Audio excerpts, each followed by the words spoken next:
오늘 하나님께서 우리에게 주신 말씀은 요한복음 1장 14절, 요한복음 1장 14절 신약성경 142면입니다.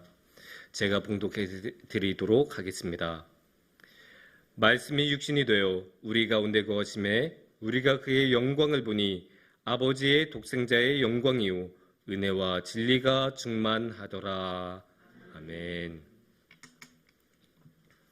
아멘. 사랑하는 성도님들, 오늘은 제가 오늘의 이야기를 퀴즈로 한번 시작을 해볼까 합니다. 어떤 퀴즈냐? 목사님 사진을 한번 띄워주시겠습니까? 네. 여기 보면 두 가지 야구공이 있죠? 네. 이쪽에는 사실 두 가지 똑같은 야구공이니까 이쪽은 검은색 야구공, 이쪽은 파란색 야구공이라고 할게요. 이 두 야구공 중에서 어떤 야구공이 더 비싼 것 같습니까? 파란색 야구공이 더 비싼 것 같다? 손 한번 들어주세요. 검은색 야구공이 더 비싼 것 같다? 손 한번 들어주세요. 사람이 많으신데 손에 드신 분은 한 5분밖에 안 되신 것 같네요. 제가 산수를 못해도 그 정도는 아는데 제가 한번 정답을 말씀드리자면 이게 어떻게 되냐? 오른쪽 야구공은 얼마일 것 같아요? 4만 원이에요. 왼쪽 야구공은 얼마일 것 같습니까? 35억 원이에요. 너무 차이가 나니까 이게 이해가 안 가시죠? 근데 저 조그만 야구공이 35억 원이에요. 실제로 경매에서 저 검은색 야구공은 300만 달러에 팔렸어요. 그거를 이제 계산을 하면 대충 35억 원이 나오는 건데 이게 왜 그러냐? 오른쪽에 있었던 그 파란색 야구공은 그냥 평범한 메이저리그의 공인구입니다. 그냥 아무 데서나 살 수 있는 공이니까 4만 원이면 살 수 있는 거예요. 근데 아까 보여드린 검은색 야구공, 그 야구공은 어떤 공이냐? 1998년도에 맥과이어라는 선수가 단일 시즌 최다 홈런, 70호 홈런을 기록했을 때의 홈런공이에요.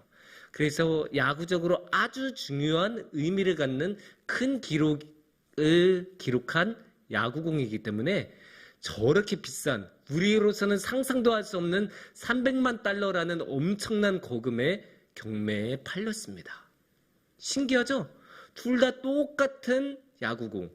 재질도 똑같아, 색깔도 똑같아, 크기도 똑같아, 무게도 똑같아, 다 똑같은데 이 공은 한쪽 공은 그냥 4만 원이고 다른 쪽 공은 35억 원이 나옵니다. 여기서 우리가 알 수 있는 게 뭐냐면 우리들이 어떤 의미를 부여하느냐에 따라서 같은 물건도 완전히 다른 평가를 받게 됩니다. 사실 야구공만 그런 거 아니죠. 우리 그런 거 자주 보지 않습니까? 예를 들어 우리가 그냥 받은 선물하고 우리의 자녀가 열심히 일해서 첫 월급으로 사준 선물하고 아무래도 다르게 느껴지죠. 우리가 쓰고 있는 이 결혼반지가 비싸서 중요합니까? 아닙니다. 이 결혼반지는 결혼을 상징하기 때문에 소중한 것 아니겠습니까? 그런데 물건만 그런 것 아닙니다. 우리 사람들은 재밌는 게 물건 말고도 다른 것에도 자주 의미를 부여합니다. 장소에도 의미를 부여해요. 그래서 독일이나 유럽을 가면 항상 오래된 집에는 이렇게 현판 같은 게 붙어 있어요. 그래서 그거 자세히 보면 누구누구가 여기서 살았었다. 그런 게 다 써져 있어요. 헤겔 같은 유명한 철학자가 여기 살았다. 괴테 같은 유명한 문학가가 여기서 한 3일 정도 자고 갔다. 이런 게 다 써져 있어요. 그렇게 장소에 의미를 부여하기도 하고 또 우리 사람들은 시간에 의미를 부여하기도 해요. 그래서 생일 같은 거 특별하게 여기고 또 우리 교회도 창립기념주의 같은 거 소중하게 여기지 않습니까? 그런데 신앙적으로도 그게 다르지 않습니다. 신앙적으로도 우리는 의미를 부여해요. 그래서 특히 우리가 의미를 많이 부여하는 게 뭐냐 하면 예수님의 탄생 아니겠습니까? 예수님께서 태어나신 날, 예수님께서 태어나신 것을 우리는 소중하게 여기면서 의미를 부여합니다. 여기서 그렇다면 우리가 예수님의 탄생의 의미에 대해서 생각을 해봐야 할 텐데 그 의미에 대해서는 너무 할 말이 많아요, 사실. 모두 다 각자 생각하는 마음속에 품고 있는 의미도 다 따로 있을 거고, 예수님에 대한 생각이 다 다른 것처럼 예수님에 대한 탄생의 의미도 다 달라요. 그러면 그렇게 많아서 뭐를 우리가 생각하고 뭐를 우리가 마음에 품어야 될지 모를 때는, 그럴 때는 우리는 성경을 같이 읽어본 게 좋습니다. 그래서 성경의 지혜를 구하고 성경을 따르는 것이 항상 도움이 됩니다. 그래서 오늘의 말씀을 통해 한번 예수님의 탄생의 의미를 같이 나눠보는 시간을 가졌으면 좋겠습니다. 그러면 오늘의 본문은 어떤 말씀이냐? 오늘의 본문의 말씀은 요한복음 1장에 있는 말씀입니다.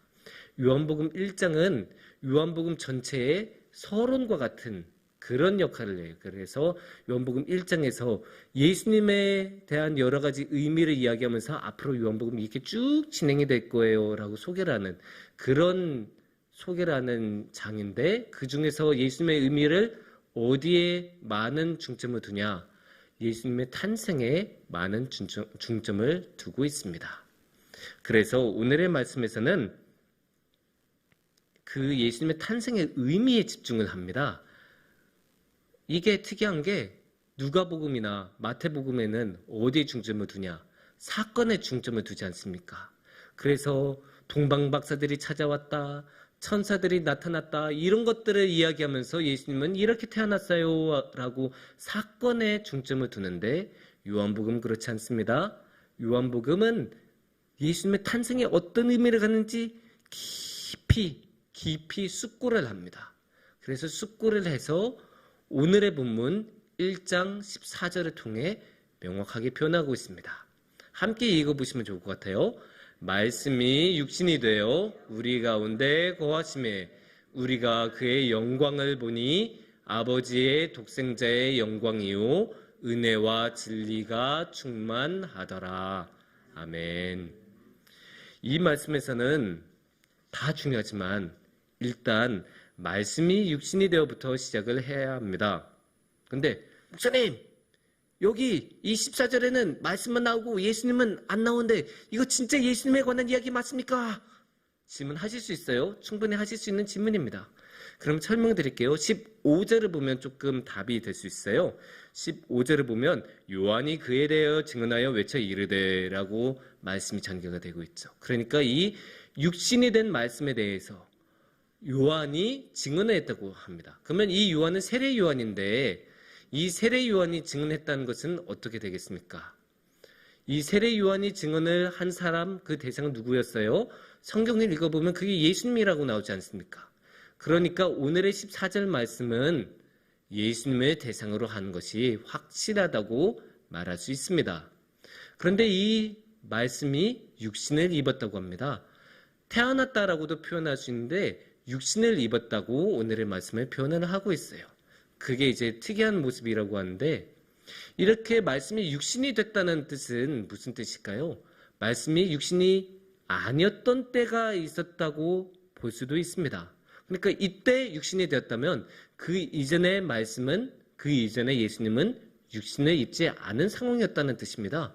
그러면 육신을 입지 않은 예수님에 대해서 우리는 어떻게 생각해야 될까요? 말씀이란 누굴까요? 이게 좀 특이하잖아요. 우리는 항상 예수님이라고만 하지 말씀이여 우리를 구원하소서 이렇게는 기도를 잘 안 한단 말이에요. 그러면 이 말씀이 어떤 분인지를 알아야 되는데, 그거를 알려면 요한복음 1장 1절을 보면 큰 도움이 됩니다. 1장 1절을 보시면 이렇게 나와요. 태초에 말씀이 계시니라. 이 말씀이 하나님과 함께 계셨으니 이 말씀은 곧 하나님이시니라. 그러니까 태초에 말씀이 이미 계셨대요. 이게 무슨 뜻이냐? 이 세상, 이 창조되기 전에 이미 말씀은 계셨고, 근데 그 말씀이 하나님하고 따로 있었다고 해요? 아닙니다. 하나님하고 함께 있었다고 오늘의 1절 말씀은 분명히 말씀하고 있죠. 그러니까 이 말씀은 하나님하고 뗄래야 뗄 수 없는 관계에 있는 분이고, 근데 이미 태초에 계셨던 분이니까 창조된 분이 아니에요. 이미 계셨던 분이에요. 그리고 이분은 곧 하나님이라고도 하죠. 그러니까 아버지 하나님하고 구별하기 위해서는 말씀이라고도 부르지만, 우리가 삼위일체 하나님이라고 말씀을 항상 하죠. 그 면에서 보면 예수님도 하나님이기 때문에 이 예수님이신 말씀도 하나님이라고 1절 말씀에서는 이야기를 하고 있습니다. 그러면 이렇게 태초에 이미 있었던 하나님이었던 말씀, 그 말씀이 육신이 되어서 예수님으로 우리 곁으로 오셨는데 이 예수님이 이 말씀은 왜 오셨을까요? 그러면 육신을 왜 굳이 입고 오셨을까? 그런 생각도 해볼 수 있지 않겠습니까? 그 말씀을 우리가 그 이유를 생각해 보려면 아까 우리가 읽은 대로 14절에 이런 말씀이 나오죠. 우리 가운데 거하심에, 말씀이 육신이 되어 우리 가운데 거하심에라고 이야기를 합니다. 그게 무슨 뜻이냐? 예수님께서는 우리 가운데 계십니다. 우리 가운데 거하시고 우리가 이렇게 교회로서 공동체로서 살아갈 때 예수님께서는 친히 우리 곁에 오신다는 뜻입니다. 예수님은 오실 필요가 없으셨어요. 왜냐? 하나님이시니까. 그냥 하나님 옆에 계속 이렇게 편하게 지내셔도 누가 뭐라고 하겠습니까? 하나님이 그렇게 하시겠다고 하는데 그거를 누가 비난할 수 있겠습니까? 하지만 예수님께서는 굳이 오십니다. 굳이 오셔서 우리 가운데 거하십니다. 왜냐? 그렇게 해야 우리를 만날 수 있으니까. 그렇게 해야 우리 인간들이 하나님을 만날 수 있으니까 예수님께서는 이 낮은 곳으로 임하셔서 우리 곁으로 오셨습니다. 그게 예수님의 크신 은혜라고 우리는 말할 수밖에 없고 그게 탄생의 아주 중요한 의미입니다. 이런 탄생의 의미 중에 또 한 가지 중요한 것이 있습니다. 이 탄생의 의미에서 중요한 것 중에 또 다른 한 가지는 영광입니다. 14절 말씀을 우리가 다시 보면요. 14절 말씀 중반에 이렇게 나오죠.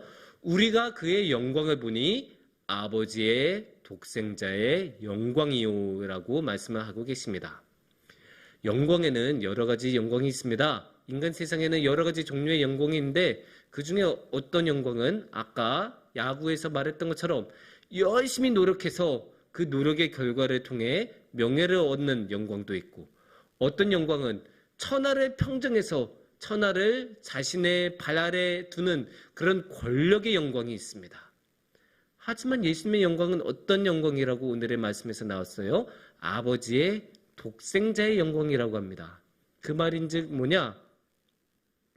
예수님의 영광은 항상 하나님하고 연관이 된 영광이에요. 그냥 예수님 혼자 가지고 계신 영광이 아니라 무조건 아버지 하나님의 영광을 같이 가지고 계신다고 봐야 합니다. 그리고 이 아버지 하나님의 영광은 어떤 영광이냐? 우리가 한번 이 영광을 알아보려면 요한복음 12장 23절 말씀을 같이 보시면 도움이 됩니다.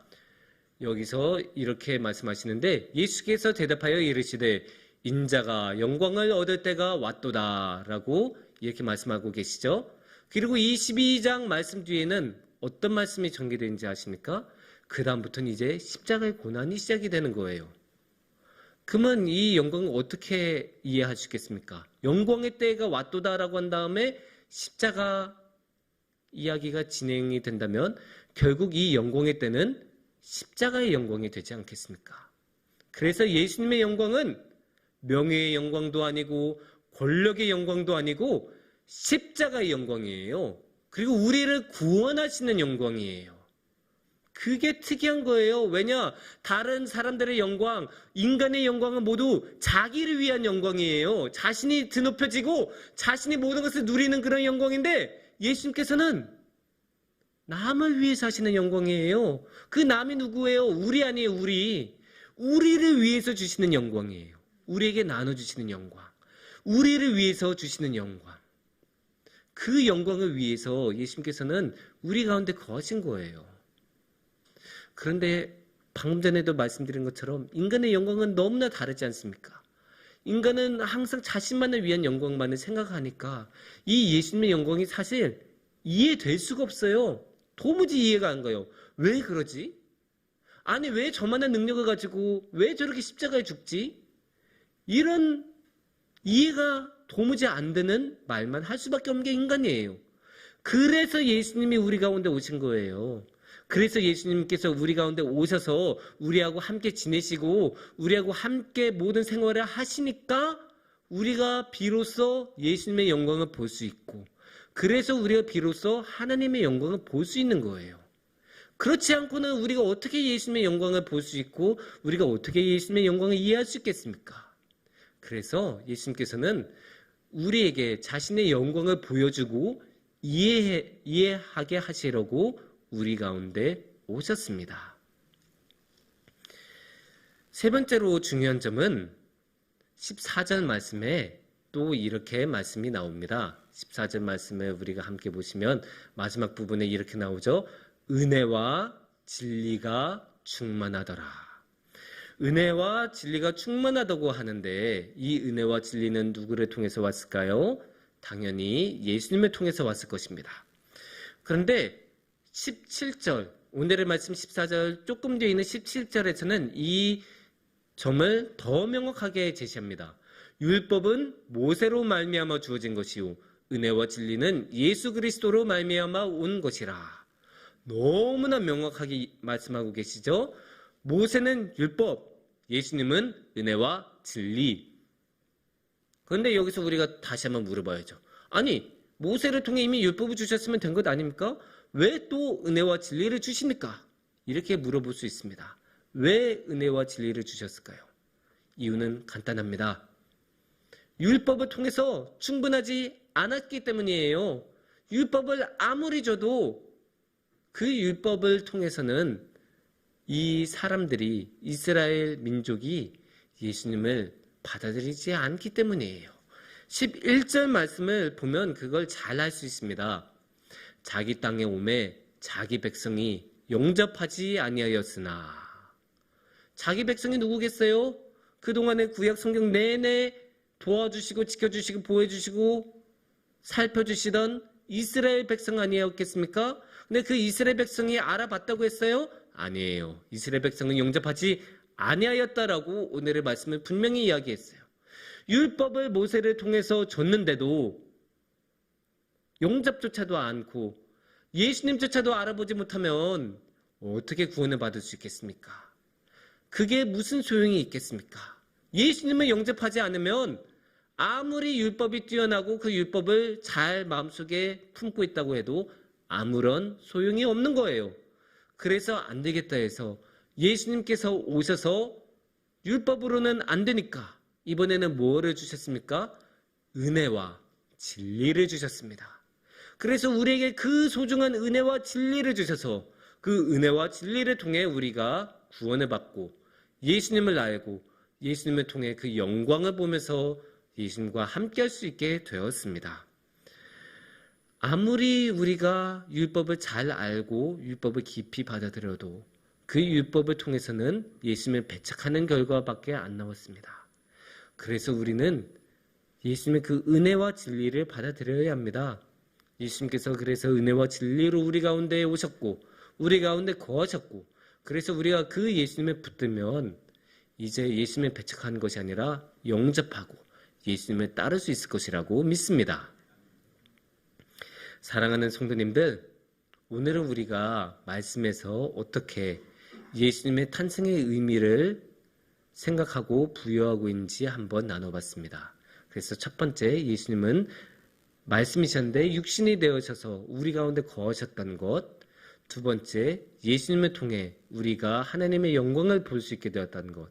세 번째, 예수님께서 우리에게 은혜와 진리를 주셨다는 이 세 가지 의미를 예수님의 탄생을 통해 볼 수 있었습니다. 그 세 가지 의미를 우리가 꼭 품고 살았으면 좋겠습니다. 왜냐? 그 의미를 품는 게 곧 예수님을 우리 마음속에 품는 일이기 때문입니다. 이 대림절 기간 예수님께서 오시는 것을 기다리고 기대하고 준비하는 이 기간에 우리가 더욱더 우리 자신을 비우고 예수님께서 우리 가운데 거하시도록 우리를 비우고 예수님과 함께 할 수 있다면 이 아름다운 주님의 영광이, 그 은혜와 진리가 우리 가운데 충만할 것입니다. 기도하겠습니다.